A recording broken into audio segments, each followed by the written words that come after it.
नमस्कार, मैं आपका दोस्त एक नई वीडियो को लेकर उपस्थित हूँ। अगर आपने अभी तक चैनल को सब्सक्राइब नहीं किया है तो कृपया चैनल को सब्सक्राइब कर दीजिए। चलिए वीडियो की ओर बढ़ते हैं। आज हम बात करेंगे पानीपत के द्वितीय युद्ध के बारे में। पानीपत का द्वितीय युद्ध 5 नवंबर 1556 को उत्तर भारत के हिंदू शासक सम्राट हेमचंद्र अर्थात विक्रमादित्य, लोकप्रिय नाम हेमू, और अकबर की सेना के बीच पानीपत के मैदान में लड़ा गया था। अकबर के सेनापति खान जमान और बैरम खान के लिए ये एक निर्णायक जीत थी। इस युद्ध के फलस्वरूप दिल्ली पर वर्चस्व के लिए मुगलों और अफगानों के बीच चले संघर्ष में अंतिम निर्णय मुगलों के पक्ष में ही हो गया और अगले 300 वर्ष तक सत्ता मुगलों के पास ही रही। आगे हम इस युद्ध की पृष्ठभूमि पर नज़र डालेंगे। सम्राट हेमचंद्र अर्थात विक्रमादित्य या हेमू दिल्ली का अंतिम हिंदू सम्राट था, जिसने दिल्ली के लिए युद्ध में अकबर की सेना को हराया था। हेमू वर्तमान हरियाणा के रेवाड़ी का था। हेमू सन 1545 से 1553 तक शेरशाह सूरी के पुत्र इस्लाम शाह का सलाहकार भी रहा। उसने सन 1553 से 1556 के दौरान इस्लाम शासन के महामात्य और इस्लाम शाह सेनानायक के रूप में भी 22 युद्ध जीते, जो कि सूरी शासन के विरुद्ध अफगान विद्रोहियों के लिए विद्रोह को समाप्त करने के लिए लड़े गए थे। 24 फरवरी 1556 को पंजाब के कालनौर में अकबर का राज्याभिषेक किया गया। राज्याभिषेक के समय मुगल शासन काबुल, कंधार, दिल्ली और पंजाब के कुछ हिस्सों तक सीमित था। अब हम बात करते हैं युद्ध के बारे में।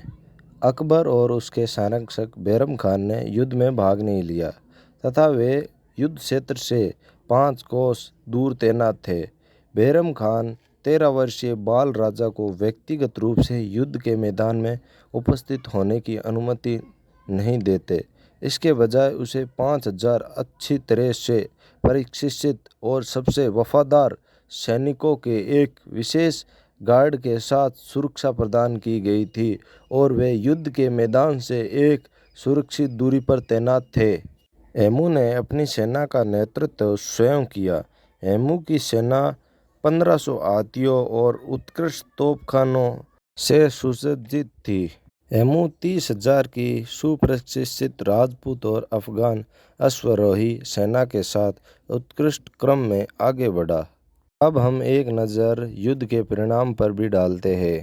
हेमू अपने सैन्य बल से युद्ध में जीत की ओर बढ़ रहा था, लेकिन अकबर की सेना हेमू की आंख में तीर मारकर उसे घायल कर देती है, जिससे वह बेहोश हो गया और ये घटना युद्ध में जीत की ओर बढ़ रहे हेमू की हार का कारण भी बन गई। हेमू को होदा अर्थात घोड़े की पीठ पर सवारी के लिए गद्दी पर नहीं देखकर हेमू की सेना में भगदड़ मच गई और इसी भ्रम की स्थिति के कारण वे हार गई।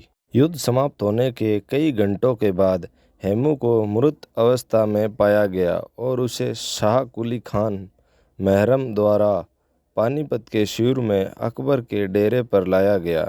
हेमू के समर्थकों ने उसके शिव छेदन स्थल पर एक स्मारक का निर्माण कराया, जो आज भी पानीपत में जिंद रोड पर सौंदापुर गांव में मौजूद है। पानीपत का प्रथम युद्ध के भांति ही द्वितीय युद्ध भी मुगलों के लिए एक निर्णायक जीत सिद्ध होती है।